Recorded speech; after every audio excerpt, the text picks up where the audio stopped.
The Chaser Report is recorded on Gadigal land. Striving for mediocrity in a world of excellence. This is the Chaser Report. Hello and welcome to the Chaser Report. Dom here again, and it's time to resume our coverage of the American election. It's been a fascinating week in Chicago for the Democratic National Convention. Oprah was there. Bill Clinton came out from wherever they store him in between conventions.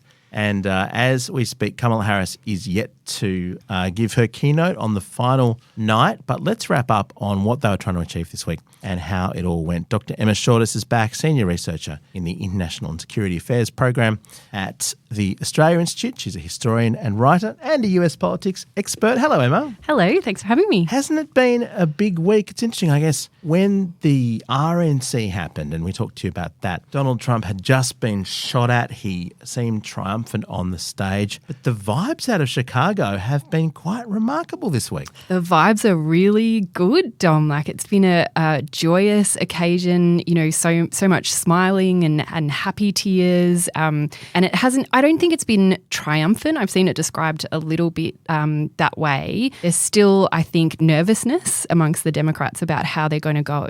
But mostly there's been, you know, this message of unity and excitement and enthusiasm. And it is just wild how different it is, you know, from just a couple of weeks ago, as you said. Well, let's take a look at some of the speakers and what they've had to say, but also the race more broadly after this.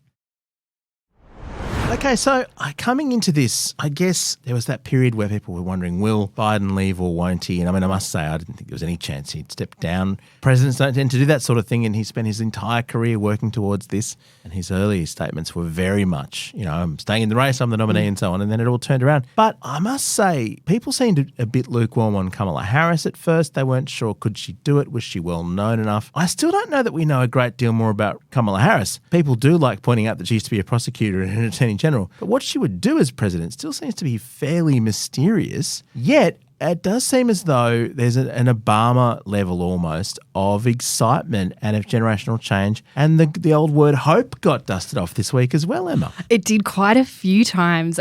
Harris was described as the potential president of hope by Bill Clinton today. So there's been so many echoes really of 2008. And I think that was acknowledged by the Obamas being there and being celebrated. Michelle Obama in particular spoke, and the love in the room for her was like coming through the screen. You know, she's so popular. But there is, I think, as I said, still that caution. You know, there's that deep understanding of what happened after the Obamas were elected and how they were treated. That was acknowledged directly by both of them. And so I think that nervousness is there, but the hope is real. And I think you're right about Harris and people maybe kind of not knowing her or the substance behind her policy platform that well. I'm not sure if that matters all that much. You know, the fact that people like her and that the vibes are good, you know, that really matters in politics. But her vice presidential candidate, Tim Walz, did kind of outline her policy platform really succinctly. He even sort of introduced that bit of his speech by saying, clip this bit and show it to your undecided relatives. And so he mentioned things like, you know, making housing more affordable, making sure children don't grow up in poverty, and a quite progressive, or at least ostensibly progressive policy platform. Okay, so we're still finding out a little bit. And I imagine her speech will be very long and full of at least more detail about what a President Harris would do. But one of the interesting things that's been said about her, and Chaz from PEP, the 600-hour version of this, with our friend David Smith, who's on the podcast very soon as well, Chaz was saying that Kamala Harris was almost able to run as a generic Democrat. And I've heard this phrase elsewhere as well, which is kind of funny given what a transformational career she's had. She's been the first African-American / Indian-American of every job she's ever had, pretty much, now potentially president. And it seems as though that generates excitement. But then, I still don't really know things like what would she do in the Middle East? How would she reform some of these policy areas? And I guess no one cares, right? I mean, I think people care. Yeah. I mean, I'm sure in the fullness of time, but you know what I mean? Like, they're not really kicking the tires on it. No, I don't. As I said, I don't think it really matters. You know, the fact that she is evidently well liked. People like the vibe. They like the joy. They like the laughter. And it's really interesting as well because you mentioned first, you know, she's not even campaigning on on firsts. She hardly ever mentions the fact that she would be the first woman president. For example, Hillary Clinton talked about that probably more than than Harris ever has during her speech. And so, which I think is a really interesting, potentially campaign tactic. It's a way, again, of kind of turning things around on Donald Trump because, and this was mentioned by one of the speakers, so much of Donald Trump's campaign is about him individually. He's the savior. It's all about things happening to him, whereas this campaign is quite deliberately switching that around and making it about the American people. Harris will often say, this is about you, and that's been the kind of tenor of the whole Democratic National Convention. So I think it's another way of kind of flipping that narrative on Trump and conveying that message of unity. And so far it's been working really well. So, why would they get into the policy detail? And to be fair as well, that's a trap that particularly kind of 1990s technocratic Democrats have fallen into all the time of, explaining all the detailed facts around policy and political tinkering and why we can't have radical change. And that hasn't been working that well for them recently. No, and goodness, it's not as though, I guess also Donald Trump has ever been known for detail. And one thing they've been having a lot of fun with is the giant book of Project 2025. Kenan Thompson from SNL brought it out, and I saw a shot over his shoulder which showed that it was actually just normal sized pages inside this giant book. It looks kind of strange. But no, I mean, they've been able to demonise his platform and what he's going to do. But also they've been able to really bring out the fairly literal comparison of going back and going forwards. Make America Great Again is about looking back, but we won't go back. We're not going back is such a rallying cry for the Democrats, and they've almost by accident in a way been able to settle on this message that's very positive and very forward-looking. Yeah, that's absolutely right. And I think that, some of that is purely visual, because Harris is young and vibrant, and so, that vibe shift is really quite dramatic in and of itself. But it's also because you're right, it's the contrast with Biden as well, because Biden wasn't able to articulate a vision of the future for Americans. It was all about being kind of the anti-Trump and being against Trump and saving democracy from threat, not about making it better or making people's lives better. And what the Harris campaign has been able to do is really flip that and create that kind of hope for a better future, which evidently lots of Americans have been kind of crying out for. The despair and the apathy and the anger of the last several years has been exhausting, even for those of us watching from the outside. So I guess it's not surprising that, there's so much relief in that change. Well, it really was quite dispiriting when watching the first debate. I remember I was on the way into the studio here watching it. Charles and I somehow managed to record during the time of the first debate, and we had no other time. But I only needed to watch for 3 minutes, and I texted Jazz saying, he's got to pull out. He's just terrible. I can't believe that he's this bad. And so that was really quite extraordinary. And then they've somehow managed to flip it around, and Kamala Harris is able to be what she needs to be for these people. And it's almost as though, I don't know, she's been sort of in the vice presidential role being this sort of backup role where you don't really do very much. And I know she's had some policy jobs, but she's been pretty low profile. It's like she was just sitting there waiting to go, and now she's been subbed in. It's working very, very well. Joe Biden on night one, I must say, he spoke for a long time. I don't imagine anyone in the room was kind of going, gosh, we really made a mistake with this one. And all the thank you, Joe, and the love that was extended to him, a lot of that surely was thank you for getting out of this thing, Joe. Great call, mate.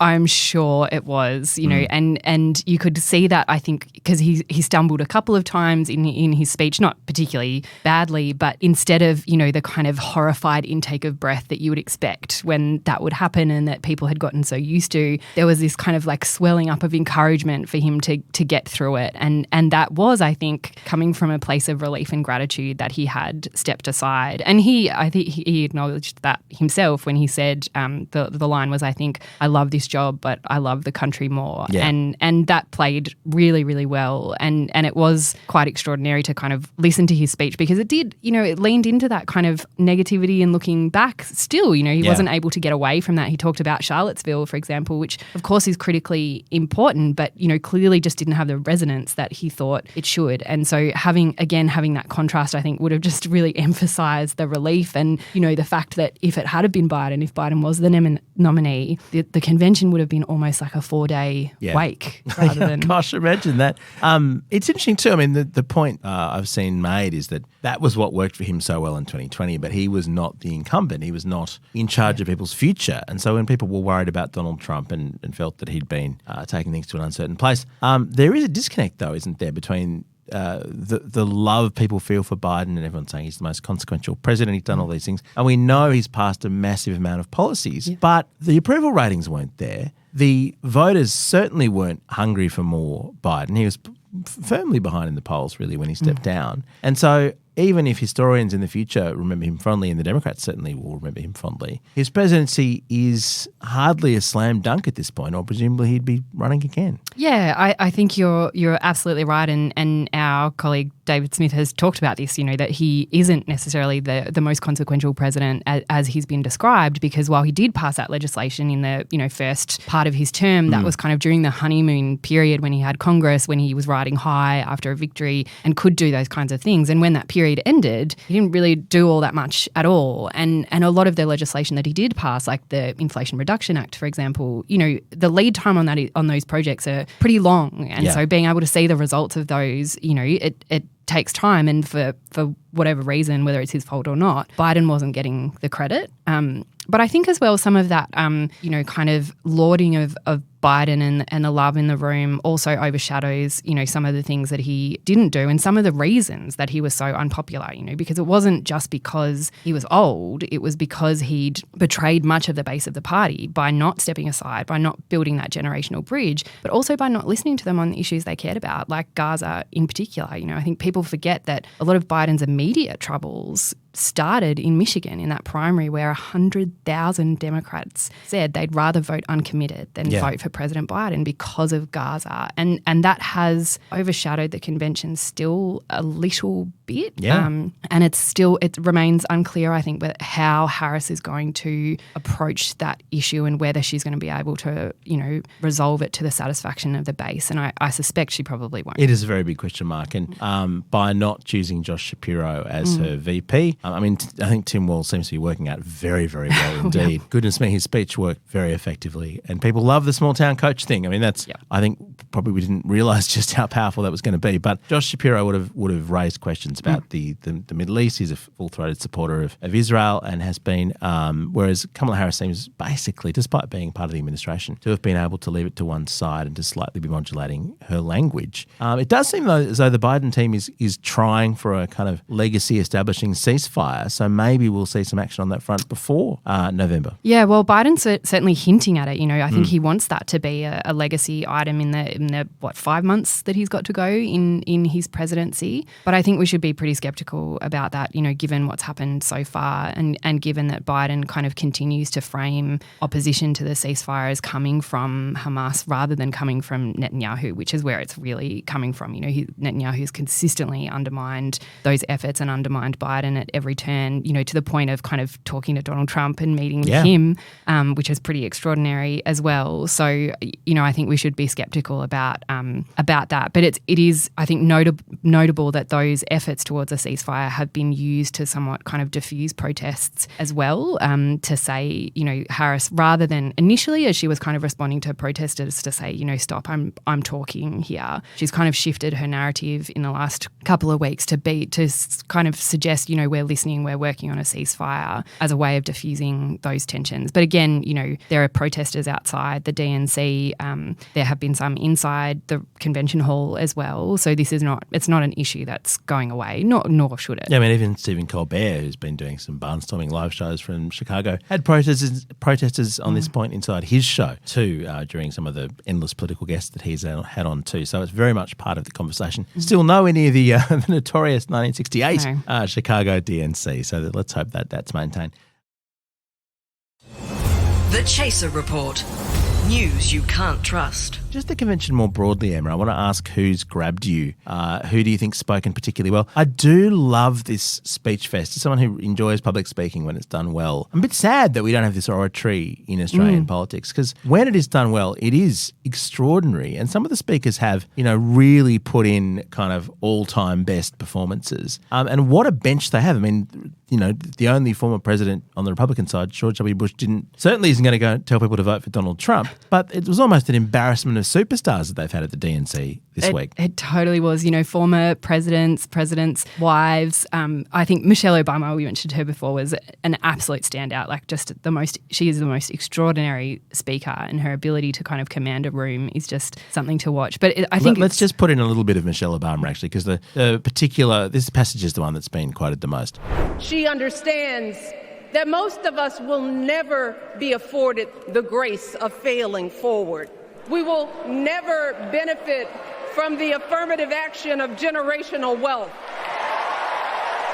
If we bankrupt a business or choke in a crisis, we don't get a second, third, or fourth chance. If things don't go our way, we don't have the luxury of whining or cheating others to get further ahead. No.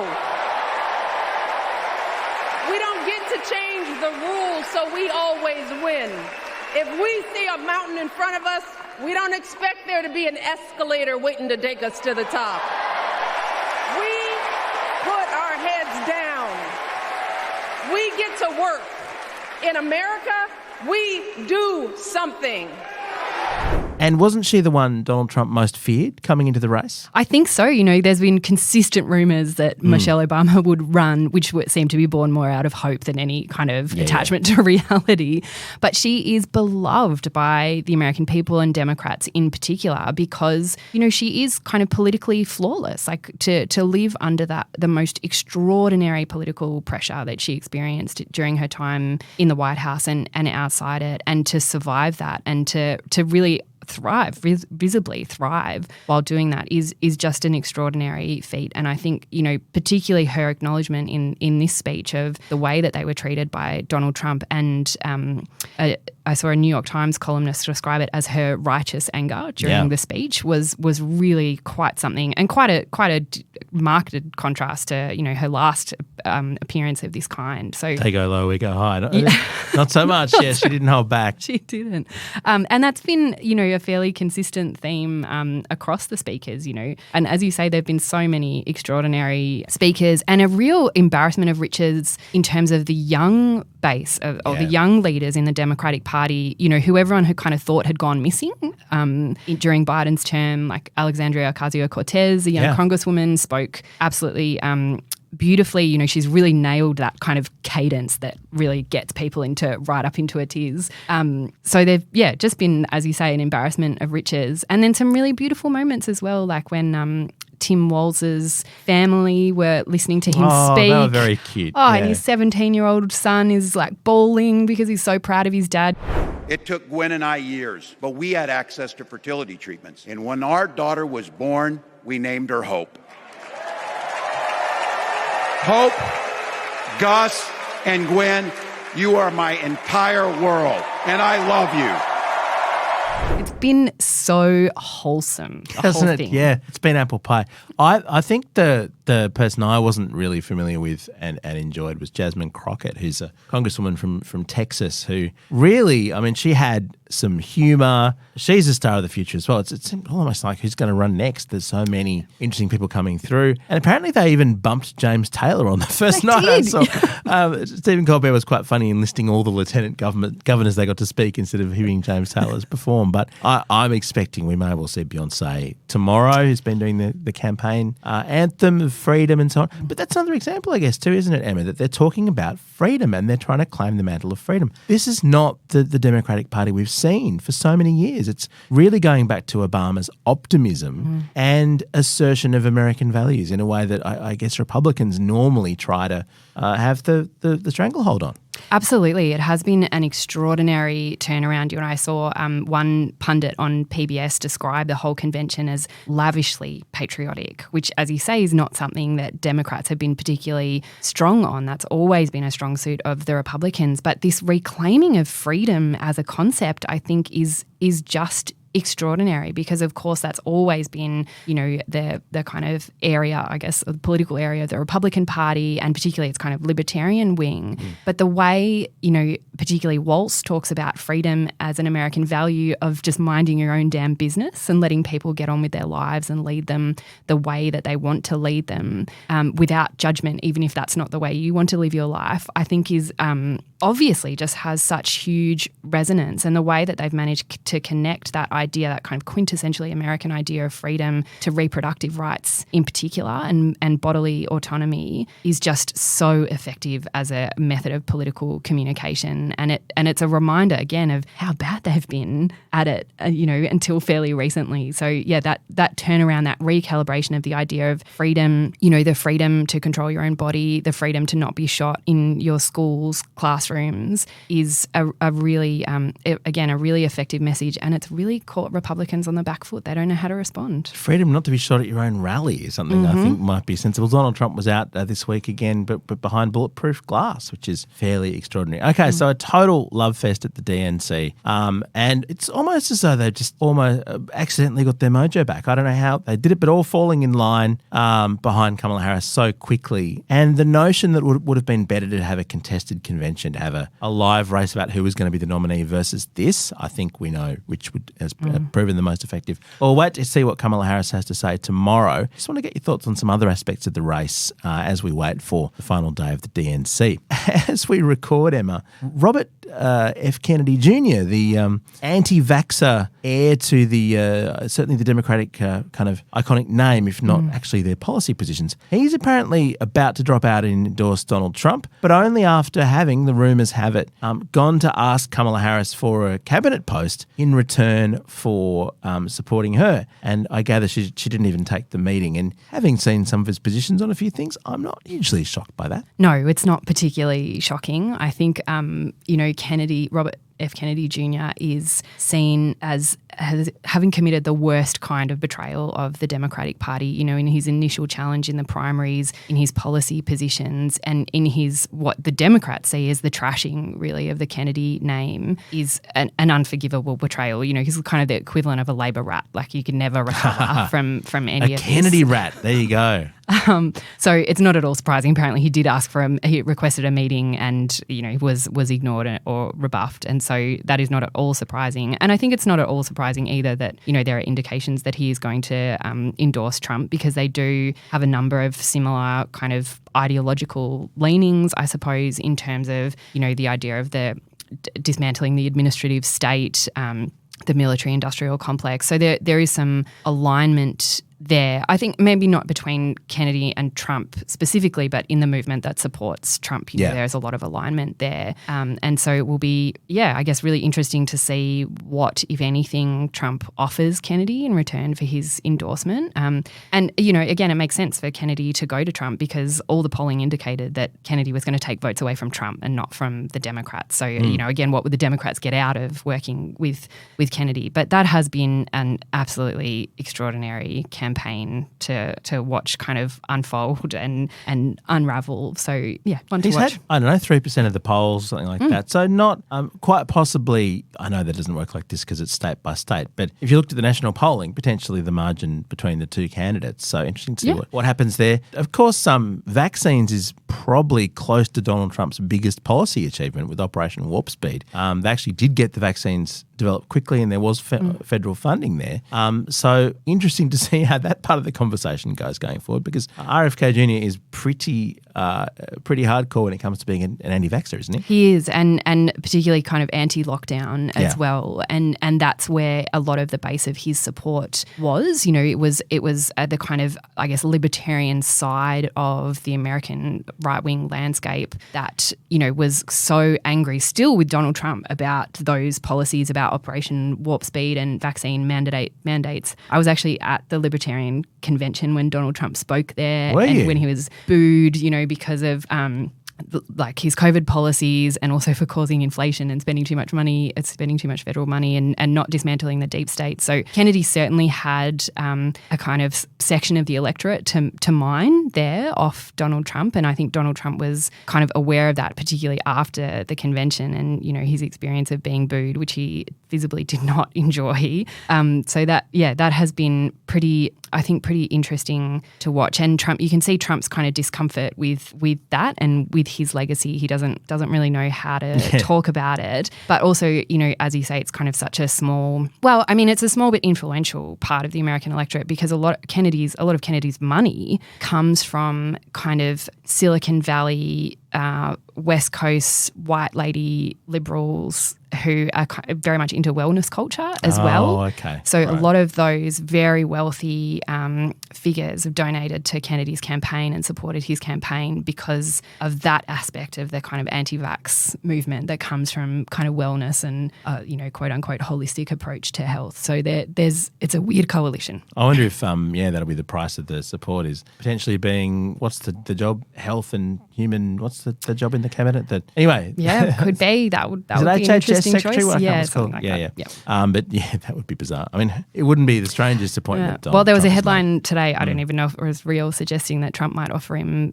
CIA director. So, wow. Okay. Well, don't quote me. Let's see what happens there. It has been certainly a curious side note to the campaign, particularly when we found out about the brainworm. And if you want to know more about that, put RFK Jr. brainworm into your web browser and check it out. But look, in terms of the numbers, final thing to look at is the question was always going to be, okay, the Democrats have pulled the big switcheroo. What's it doing in national polls? What's it doing in swing states? And look, it's not a complete slam dunk at this stage, but the trends have been fairly promising, haven't they, for the Harris-Walz campaign, that they may be doing what they need to do. And certainly things are better versus Biden. Are they going well enough to have a degree of confidence, do you think? Well, I think that remains to be seen. You know, I think they have reason to be confident because the numbers are trending in the right direction, and especially in some of those critical swing states like Pennsylvania and Georgia, they're definitely trending in the right direction, especially post-Biden. Yeah. But they're still too close for any kind of real comfort, I think. And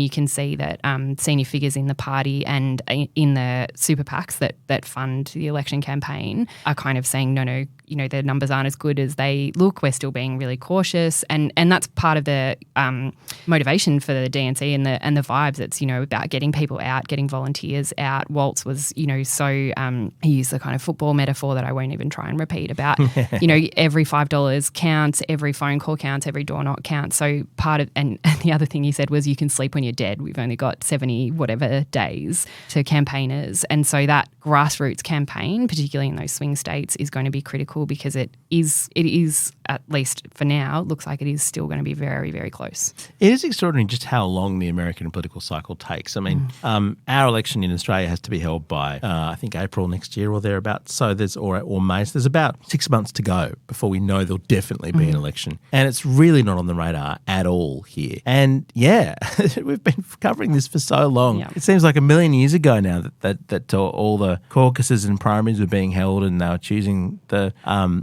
Joe Biden sailed through and Donald Trump sailed through a million years ago now. And the Biden term seems like it didn't begin that long ago. So it's a strange process. It's a fascinating process. I guess we'll see whether the swing states come through for Harris. But Tim Walz seems more and more like Mr. Swing State, Mr. Midwest.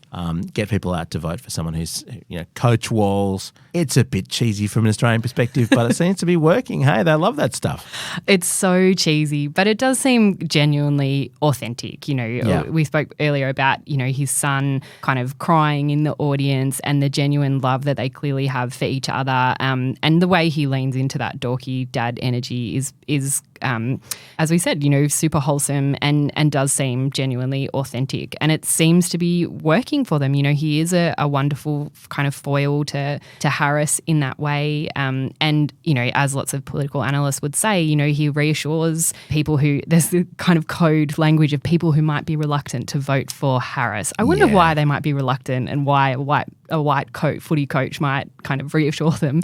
But anyway, I think that's kind of the reality of the political landscape and cultural landscape in the United States. So it does seem like Walz was just an absolutely inspired choice because he is such an extraordinary communicator and will appeal to those voters in Pennsylvania, who may decide the election for Harris or not. And he's a great speaker. He has clearly inspired the party. But I think it's also really important, to go back to what you were saying earlier about the kind of the way the campaign drags on for an eternity, to know, to not get caught up in the kind of momentum of what's happening, because it was only a few weeks ago where it felt so certain after that assassination attempt that Trump was ascendant, that the campaign was finished. He was going to win easily because of that single photo of him raising his fist, and that changed overnight, and that can easily happen again in the next, 70 or whatever days. It's not a huge amount of time, but politically, potentially, it's also an eternity. Oh, it's still time for multiple switcheroos of a nominee. Who knows what's going to happen from here? But no, look, we haven't even touched on JD Vance, but let's just say he was mentioned very, very often in Chicago this week as well. So that hasn't been going well for Donald Trump either. All right, well, who knows what twists lie ahead? But thank you for talking through the latest set, Emma. Great to have you on. Thanks for having me. Our gear is from Rode. We're part of the Iconoclast Network, and we'll catch you next time.